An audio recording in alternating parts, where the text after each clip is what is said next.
Buenos días, Dios les bendiga. Estamos arrancando con nuestra clase número 3, Instituto Bíblico Casa de Cristo.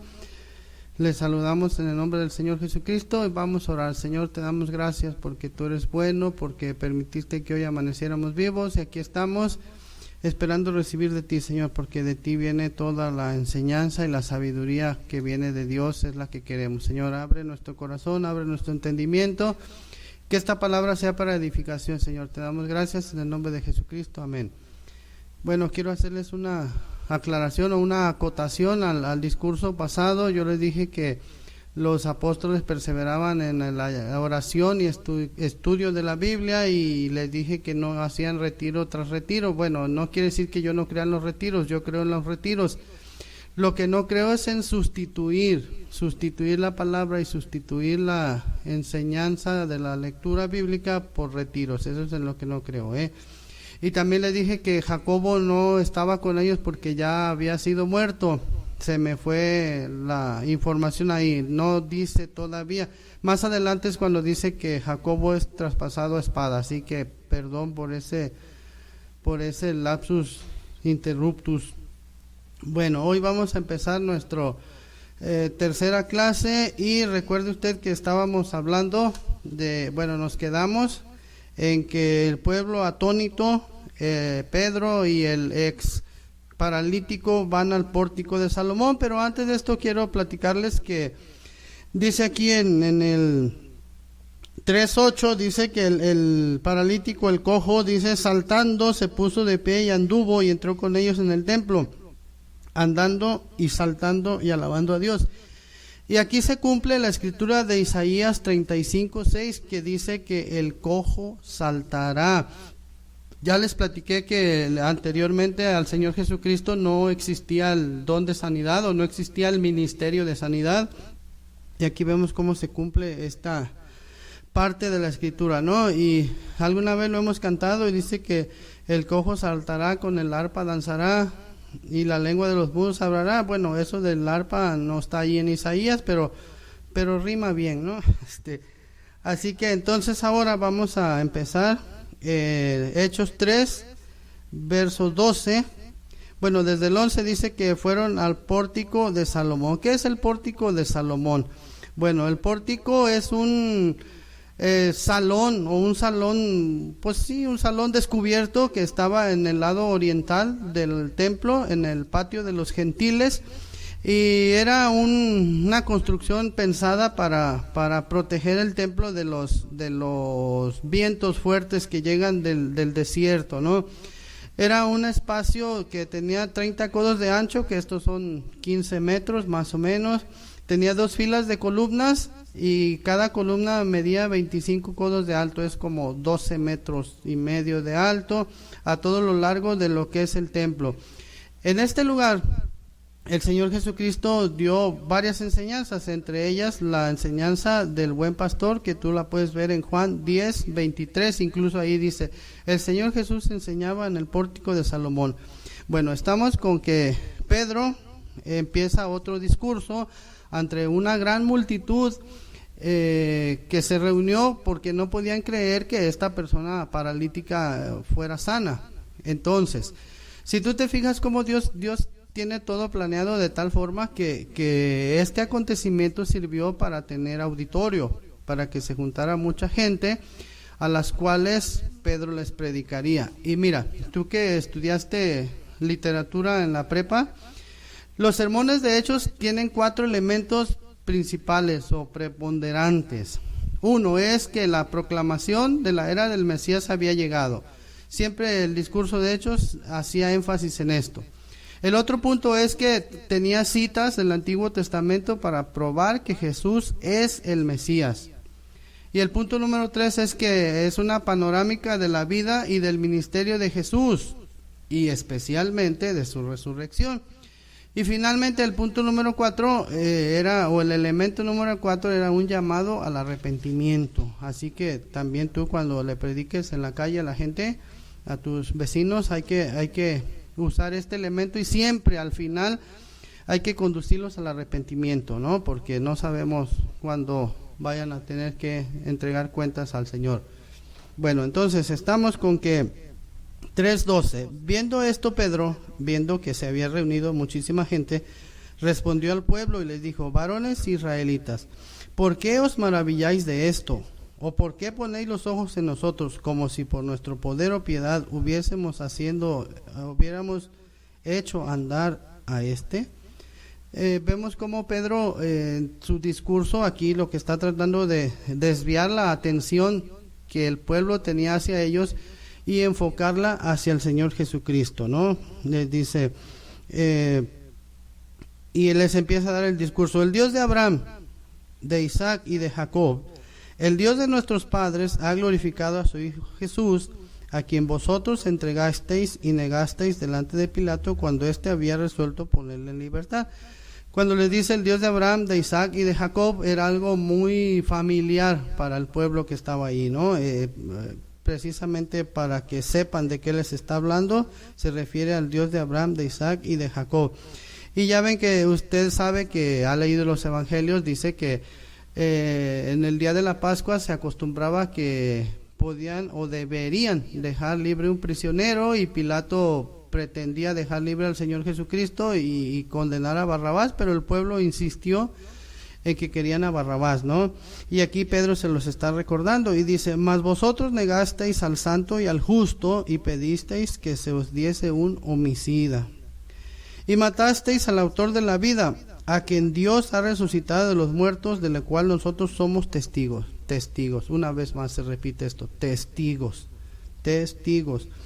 Y por la fe en su nombre, a este que vosotros veis y conocéis, le ha confirmado su nombre, y la fe que es por él ha dado a este esta completa sanidad en presencia de todos vosotros. Aquí se está refiriendo a la persona que fue sanada por la fe en el nombre de Jesucristo. Y era algo muy notorio, ¿no? Todo el pueblo sabía quién era este ex paralítico. Y dice: mas ahora, hermanos, sé que por ignorancia lo habéis hecho, como también vuestros gobernantes. Les señala el tremendo error, el tremendo pecado que cometieron al crucificar al autor de la vida, pero luego lo suaviza y le dice: bueno, yo sé que lo hicieron por ignorancia ustedes y sus gobernantes. Y en el 18 dice: pero Dios ha cumplido así lo que había antes anunciado por boca de todos sus profetas, que Jesucristo había de padecer. Y ya usted, si ha leído toda la Biblia, si te has tomado el tiempo para estudiar profundamente, pues te das cuenta que en todo el Antiguo Testamento habla del Señor Jesús, habla del Mesías, habla del Redentor, habla del que iba a venir a pagar por nuestras culpas y darnos la esperanza de volvernos a Dios, ¿no? Y entonces aquí les dice: ustedes lo mataron, sin embargo lo hicieron por ignorancia, pero ese que ustedes mataron se ha resucitado y ha sido puesto en alta estima, ¿no? Y por si le preguntan, así como cuando dices: bueno, si no me preguntas, pero te voy a decir, así que arrepentíos y convertíos para que sean borrados vuestros pecados, para que vengan de la presencia del Señor tiempos de refrigerio. ¿Recuerdas que el sumo sacerdote una vez al año ofrecía sacrificio por el pueblo, y eran sacrificios para expiación de los pecados? Ya sabes tú, ya te he explicado que expiación significa cubrir solamente, no borraba, sino cubría, no quitaba. Y aquí el Señor Jesucristo sí borra los pecados, y les está diciendo Pedro: arrepentíos y convertíos para que sean borrados vuestros pecados. Y luego hay un punto y coma: y ya que fueron borrados tus pecados, vendrán de la presencia del Señor tiempos de refrigerio. Y Él envía a Jesucristo, que fue antes anunciado. Aquí hay una parte que no se ha cumplido: el Señor Jesús va a resucitar, pero va a haber tiempos de refrigerio, y luego el Señor va a venir. Y luego dice: a quien es cierto, o a quien de cierto es necesario que el cielo reciba hasta los tiempos de la restauración de todas las cosas, de que habló Dios por boca de sus santos profetas, que han sido desde tiempos antiguos, o desde tiempo antiguo. Aquí Pedro les está sacando escrituras precisamente para fortalecer o para reforzar la enseñanza hacia donde los quiere guiar, ¿no? Porque Moisés dijo a los padres: el Señor vuestro Dios os levantará profeta de entre vuestros hermanos como a mí. A él oiréis en todas las cosas que os hable. Este pueblo al cual Pedro les está hablando conocían esas escrituras y los está llevando a ese punto, ¿no? Moisés dijo que iba a haber profetas. Moisés dijo que tenías que oírlos. Y Moisés dijo que le hicieras caso. Dice: y toda alma que no oiga a aquel profeta será desarraigada del pueblo. Y todos los profetas desde Samuel en adelante, cuantos han hablado, también han anunciado estos días. Samuel está tipificado como profeta, pero ciertamente no hay muchas profecías de Samuel, pero sí le dijo a David que de su familia iba a venir el Salvador, ¿no? Dice que han anunciado estos días: vosotros sois los hijos de los profetas y del pacto que Dios hizo con nuestros padres. Fíjese que dice nuestros padres. Pedro dice nuestros padres, diciendo a Abraham: en tu simiente serán benditas todas las familias de la tierra. ¿Te fijas cómo el discurso va tomando un sentido más específico para decirles a los que están oyendo: ustedes lo mataron, pero a ustedes les corresponde la promesa, pero ustedes tienen el derecho también de de volverse a Dios. A vosotros primeramente Dios, habiendo levantado a su Hijo, lo envió para que os bendijese, a fin de que cada uno se convierta de su maldad. El plan del Señor Jesucristo, o de Dios al enviar al Señor Jesucristo, pues vea usted aquí, dice que Dios envió para que nos bendijese, para que cada uno se convierta de su maldad. Y bueno, aquí todo iba bien, parecía que todo pintaba bien, pero mire usted, hablando ellos al pueblo, capítulo 4, verso 1, hablando ellos al pueblo, vinieron sobre ellos, fíjate, no dice vinieron a ellos, vinieron sobre ellos los sacerdotes con el jefe de la guardia del templo y los saduceos. Vamos a hacer un énfasis aquí. Los saduceos, ¿te acuerdas que el Señor Jesucristo, cuando estuvo aquí en la tierra, a la hora que tenía sus enseñanzas, sus dos acérrimos enemigos o contendientes eran los fariseos y los saduceos? Los saduceos era una corriente de pensamiento donde decían que no existía resurrección, que no podía alguien resucitar. Y entonces aquí los saduceos vienen y traen la guardia del templo porque dicen: no podemos permitir que alguien predique que hay resurrección de los muertos, porque los saduceos también tenían muchos seguidores, y entonces si Pedro enseñaba que hay resurrección, pues se les iba a ir la gente, ¿no? Se les iba a acabar el éxito o el negocio, diríamos, ¿no? Resentidos, verso 2, de que enseñasen al pueblo y anunciasen en Jesús la resurrección de entre los muertos. ¿Ves? ¿Te das cuenta? Hay intereses en todo ámbito, hay intereses políticos, hay intereses religiosos, hay intereses económicos, ¿no? Pero aquí vemos que les echaron mano y los pusieron en la cárcel hasta el día siguiente porque era ya tarde. Yo pensé que eso nomás pasaba aquí en México, pero no, también allá pasaba. Y fíjate, aquí hay algo que conviene que chequemos, precisamente porque checando eso es mayor el milagro. Mira, dice: pero muchos de los que habían oído la palabra, creyeron, y el número de los varones era como 5,000. Entonces significa que mucho más que 5,000 creyeron, porque el número de los varones era como 5,000, pero más las mujeres y los niños. Entonces eso es como que más glorioso, ¿no? Un milagro mucho más allá de 5,000. Luego, aconteció al día siguiente que se reunieron en Jerusalén los gobernantes, los ancianos y los escribas. Esto es el Sanedrín, ¿no? El consejo de administración, que tenía 71 personas. Estaba constituido por 70 personas más el sumo sacerdote, lo cual sumaba 71. Dice, verso 5: aconteció al día siguiente que se reunieron en Jerusalén los gobernantes, los ancianos y los escribas. Y el sumo sacerdote Anás y Caifás y Juan y Alejandro y todos los que eran de la familia de los sumos sacerdotes. No se sabe a quién se refiere cuando se habla de Juan y de Alejandro. Nunca vuelven a aparecer, no se sabe nada de ellos. Y poniéndoles en medio, les preguntaron: ¿con qué potestad o en qué nombre habéis hecho vosotros esto? ¿Se fijan ustedes cómo la mente humana o los religiosos siempre buscan una explicación, ¿no? No sé si a ti alguna vez te preguntaron: ¿cómo es que dejaste de fumar? ¿O cómo es que dejaste de ser borracho? ¿Cómo es que dejaste tal cosa? ¿No? Buscan una explicación lógica y sabemos que es por medio del Espíritu Santo, ¿no? Pero aquí, ¿con qué potestad o en qué nombre habéis hecho vosotros esto? Y fíjate bien aquí en el 8.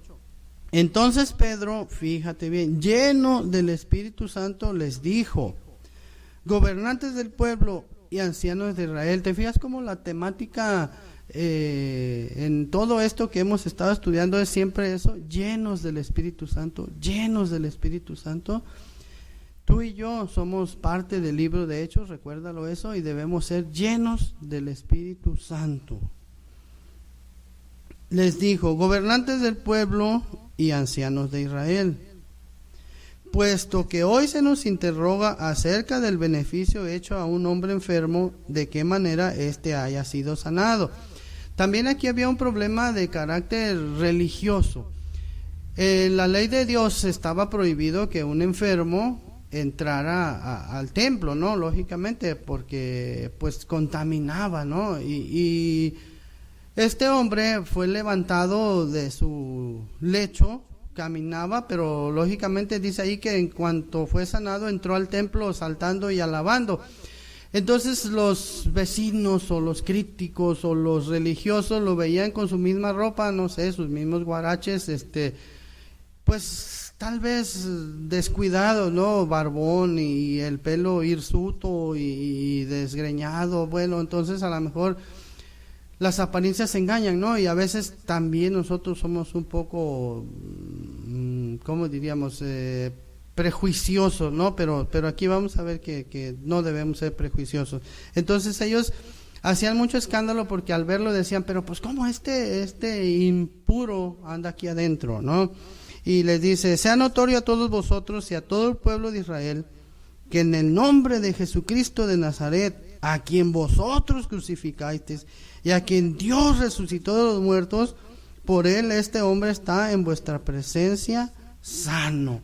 ¿Te fijas cómo los saduceos los perseguían? Y él insiste, Pedro insiste: a quien Dios resucitó, por él este hombre está en vuestra presencia sano. No podemos dejar de hablar y de oír, de hablar y de decir lo que hemos aprendido.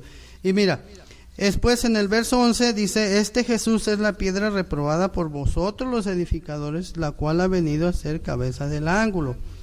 Esta es una referencia al Salmo 118, 22, y en los evangelios el Señor Jesucristo, precisamente discutiendo con los fariseos y con los saduceos, les hablaba de esto, precisamente de la piedra del ángulo.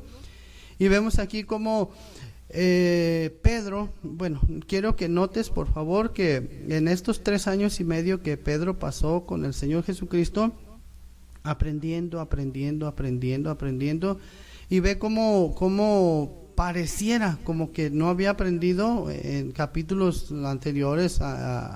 En los evangelios vemos que Pedro, toda esa información que tenía en la cabeza como que no estaba muy firme, ¿no? Pero vemos que por la llenura del Espíritu Santo, Dios usó toda la información que Pedro tenía en la cabeza, que había aprendido del Señor, y una enseñanza que seguramente Pedro oyó ahí de presente cuando el Señor la enseñó, y aquí la saca a la luz, ¿no? Y les dice: y en ninguno otro hay salvación, porque no hay otro nombre bajo el cielo dado a los hombres en que podamos ser salvos. Así que cuando salgas a testificar y te dicen: no, pues que en el nombre de fulanito, sutanito, perenganito, San Juditas y esas cosas, ¿no? No hay otro nombre dado a los hombres bajo el cielo. En ningún otro hay salvación, porque no hay otro nombre bajo el cielo, bajo los hombres, no, dado a los hombres en que podamos ser salvos. Y luego fíjese, dice, entonces viendo el denuedo de Pedro y de Juan, y sabiendo que eran hombres sin letras y del vulgo, se maravillaban y les reconocían que habían estado con Jesús. ¿Te fijas esa insistencia de decir que eran del vulgo, sin letras y del vulgo? No sé si tú, bueno, ya en este tiempo no es tanto, pero hace muchos años a los cristianos nos tenían catalogados como ignorantes, como iletrados, como pobrecitos, les lavaron el coco. Pero ahora, gracias a Dios, hay muchos cristianos que son licenciados en administración, o son abogados, o son ingenieros agrónomos, o son, no sé, muchas profesiones, y eso es bueno, ¿no? Gracias a Dios ya no tenemos ese estigma de que, pobrecito, tú te hiciste cristiano porque eres un ignorante, porque nunca has leído a Solzhenitsyn o a no sé cuántos, ¿no? Pero ya no somos ignorantes porque leemos la Biblia, ¿no? 66 libros al año. Digo, yo espero que los estés leyendo, ¿no? Y te fijas, se maravillaban y les reconocían que habían estado con Jesús. Cuando tú hablas, ¿la gente reconoce que has estado con Jesús? ¿O todavía se te sale uno que otro ajo y cebolla? ¿Se te sale el código postal? No, ¿verdad? Eso pasa en otras iglesias. Dice, y viendo al hombre que había sido sanado, que estaba en pie con ellos, no podían decir nada en contra. No podían decir, son mentiras lo que tú predicas, no es cierto, eres un falso. Porque ahí estaba la muestra, ¿no? El paralítico que había sido sanado, ahí estaba con ellos. Se movían a la izquierda y ahí se movía él, a la derecha y ahí estaba él. Dice, entonces les ordenaron que saliesen del concilio y conferenciaban entre sí. Los gobernantes decían, ¿y ahora qué hacemos? ¿Cómo le hacemos para parar esto? ¿Qué haremos con estos hombres? Porque de cierto, fíjate, no podían negar, señal manifiesta ha sido hecha por ellos, notoria a todos los que moran en Jerusalén, y no lo podemos negar. Fíjate, no lo podemos negar. Sin embargo, para que no se divulgue más entre el pueblo, amenacémosle para que no hablen de aquí en adelante a hombre alguno en este nombre. Qué cosa, ¿no? Que te amenacen por hablar lo bueno, ¿no? Que te amenacen por ser un hombre íntegro, por ser una esposa íntegra, una estudiante íntegra, una ingeniero íntegra. Y llamándoles, les intimaron, o sea, les metieron calambres, que en ninguna manera hablasen ni enseñasen en el nombre de Jesús. Y mira esta declaración tan hermosa. Mas Pedro y Juan respondieron diciéndoles, juzgad si es justo delante de Dios obedecer a vosotros antes que a Dios. Y mano, el día que esta convicción la tengan todos los cristianos, otro futuro le espera a México. Porque no podemos dejar de hablar, no podemos dejar de decir lo que hemos visto y oído. Igualmente tú, hermano, hermana, precioso, preciosa que me escuchas, en cualquier lugar de este planeta, en Tala o en Tomatlán, este debe ser la premisa en nuestra predicación, ¿no? Esta debe ser el punto coyuntural o el punto medular de nuestra plática, de nuestra comportamiento, ¿no? Que se vea que hemos estado con Jesús, pero que lo que decimos es porque lo hemos visto y lo hemos oído y lo hemos sentido. Dice entonces en el 21, entonces ellos les amenazaron y les soltaron, no hallando ningún modo de castigarles por causa del pueblo, porque todos glorificaban a Dios por lo que se había hecho. Un vasto auditorio a partir de un milagro, y no había manera de callarlos, no había manera de castigarlos, porque todos glorificaban a Dios por lo que se había hecho. Recuerdan que el Señor Jesucristo dijo, bienaventurados vosotros cuando los traten mal y hablen mal de ustedes mintiendo, mintiendo. Y vean, no podían hacer nada porque el hombre en quien se había hecho este milagro de sanidad tenía más de 40 años. Imagínate, 40 años postrado. Después, en el 23, y puestos en libertad vinieron a los suyos y contaron lo que los principales sacerdotes y los ancianos les habían dicho. Fueron ahí con los demás, ¿no? Con Tomás, con Andrés, con Bartolomé. Y habiendo ellos oído, alzaron unánimes la voz a Dios y dijeron: Soberano Señor, tú eres el Dios que hiciste el cielo y la tierra, el mar y todo lo que en ellos hay. Y que por boca de David tu siervo dijiste: ¿por qué se amontinan las gentes y los pueblos piensan cosas vanas? Se reunieron los reyes de la tierra y los príncipes se juntaron en uno contra el Señor y contra su Cristo. Salmo 2, versos 1 y 2. Porque verdaderamente se unieron en esta ciudad contra tu santo Hijo Jesús, a quien ungiste, Herodes y Poncio Pilato con los gentiles y el pueblo de Israel, para hacer cuanto tu mano y tu consejo habían antes determinado que sucediera. Fíjense, le están orando a Dios y le dicen: Señor, tú que hiciste el cielo y la tierra, y pues aquí estamos y vemos que sí, realmente hay un problema aquí. Dice: pero ahora, Señor, mira sus amenazas y concede a tus siervos que con todo de nuevo hablen tu palabra. Fíjate, qué hermoso. No le están pidiendo: Señor, llévatelos, Señor, manda un ángel que nos custodien, manda un guardaespaldas. Pero dicen, concede a tus siervos que con todo denuedo, con toda enjundia, hablen tu palabra. Mientras extiendes tu mano para que se hagan sanidades y señales y prodigios mediante el nombre de tu santo Hijo Jesús. Qué hermosa oración, ¿no? Hay una canción que dice que cuando pienso en todo lo que el Señor Jesucristo hizo por mí, dice: mis batallas son juego infantil.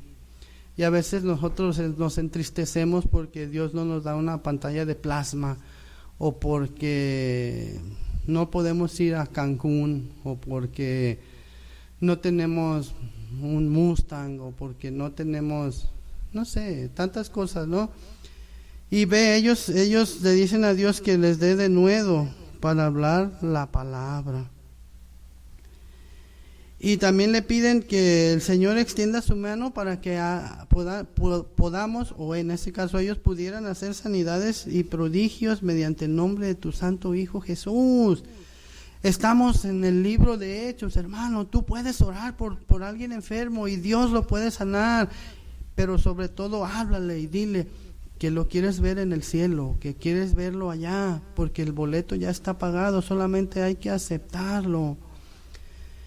Fíjate, cuando hubieron orado, el lugar en que estaban congregados tembló, y todos fueron llenos del Espíritu Santo y hablaban con denuedo la palabra de Dios. Se les concedió, imagínate que le digas a Dios: Señor, dame fuerza, dame entendimiento, dame autoridad para pedir por la gente y la gente se sane, y que a los 3 minutos ores por la gente y la gente se sane. Qué hermoso.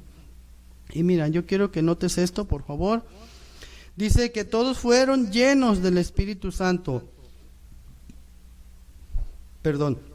Todos fueron llenos.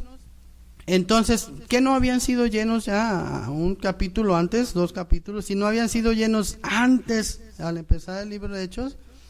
Esto nos enseña que la llenura del Espíritu Santo nunca se completa, ¿no? Siempre puedes estar pidiendo por más y más y más.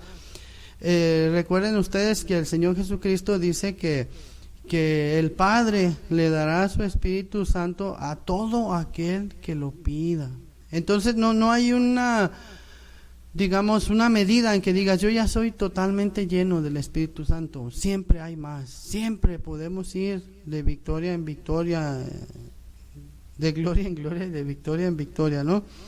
Y dice: y la multitud de los que habían creído era de un corazón y un alma. Eran unánimes, de un ánimo, de un pensamiento. Y ninguno decía ser suyo propio nada de lo que poseía, sino que tenían todas las cosas en común. Y con gran poder los apóstoles daban testimonio de la resurrección del Señor Jesús, y abundante gracia era sobre todos ellos. ¿No? Se encontraban en la calle un saduceo y se lo pescaban y le gritaban: el Señor resucitó. Así que no había entre ellos ningún necesitado, porque todos los que poseían heredades o casas las vendían y traían el precio de lo vendido, y lo ponían a los pies de los apóstoles, y se repartía a cada uno según su necesidad. Fíjate que aquí había una repartición justa, ¿no? Si alguien tenía 8 hijos, pues le daban para 8 hijos, y si tenía 3, le daban para 3, ¿no? Cada uno según su necesidad. No, aquí no había credenciales, ni había charolas, ni había influencias. Y fíjense, entonces José, a quien los apóstoles pusieron por sobrenombre Bernabé, que traducido es hijo de consolación, levita, natural de Chipre, como tenía una heredad, la vendió y trajo el precio y lo puso a los pies de los discípulos. Ya ven ustedes, noten esto, que José era levita y era natural de Chipre. Chipre es una ciudad ahí enfrente de Grecia, y era levita y tenía una heredad. Lo extraño de esto es que, bueno, hay dos vertientes. Una es, Dios les dijo que los levitas no deberían tener heredades, porque dice que Dios era su heredad. Esta heredad que tenía, no sé si se la regalaron o si, no sé cómo estuvo el asunto, pero a él no le interesó, ¿no? Nunca le puso aprecio, nunca hizo nada por esa heredad, y ahí la tenía esperando que Dios le mostrara cuándo usarla, y aquí está la oportunidad, ¿no? La vendió, trajo el precio y lo puso a los pies de los apóstoles, ¿no? A veces Dios te va a pedir que apoyes con algo de tus bienes, y bueno, Dios bendice, ¿no? A veces vas a tener que comprarte tus propios diccionarios, tus propios comentarios, tus propios equipo para dar clases, pero Dios siempre provee, Dios siempre está ahí dispuesto para ayudar. Pues espero que todo esto les esté ayudando, porque un día los voy a ver aquí sentados junto a mí grabando para enseñar, porque ese es el plan, ¿no?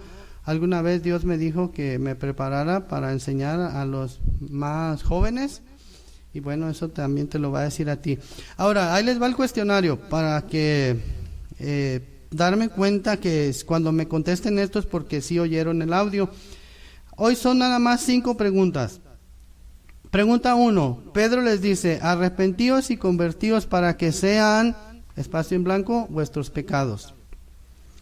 Pregunta 2, cuando Pedro estaba hablando al pueblo, vinieron sobre ellos los, espacio en blanco, y los, espacio en blanco. ¿Cuántos eran los varones oyentes? Pregunta 3. Pregunta 4, ¿en qué salmo se halla o se habla acerca de la piedra desechada por los edificadores? Pregunta 5. Bernabé tenía otro nombre. ¿Cuál era? Pues muchas gracias, Dios los bendiga. Agradezco a Dios por el favor de la atención de ustedes. Me gozo en ver lo que Dios está haciendo. Muchas gracias, hermanos, hermanas preciosos. Dios les bendiga.